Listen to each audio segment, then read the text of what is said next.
يلا بينا نعمل ايس كريم زبادي توت خطير وبأسهل الطرق والمكونات.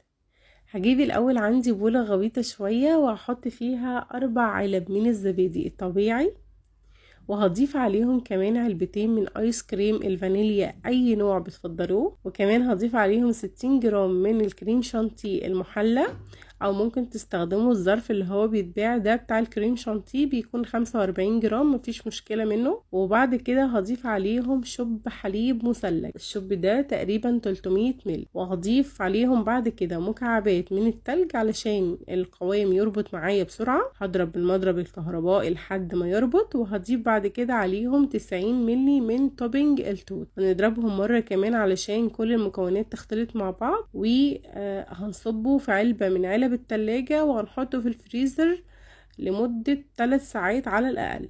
انا بصراحة سبته لتاني يوم لاني كنت بعمله بالليل، وطلعته تاني يوم. ولما نيجي ناخد بولة الايس كريم، مفروض معلقة الايس كريم دي نحطها في مية دافية او مية سخنة، ونطلعها من المية ننطرها كده من زوايد المية اللي ممكن تكون فيها، ونلف البولة بتاعتنا، وما بين كل بولة والتانية نعمل نفس الحركة دي. انا هحط على الايس كريم توبنج توت مرة كمان، وممكن تحطوا اي نوع من انواع المكسرات اللي بتحبوها.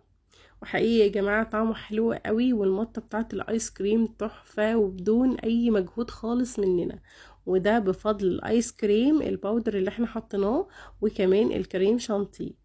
احنا مخترعناش حاجة، بس بجد طعمه خطير وما يفرقش حاجة عن اللي بنشتريه من بره ابدا. جربوه، متأكدة ان هو هيعجبكم. انا سارة هلال، لو عجبتكم الوصفة دي متنسوش تعملوا لي لايك وتتابعوني. اشوفكم في وصفة جديدة. باي باي.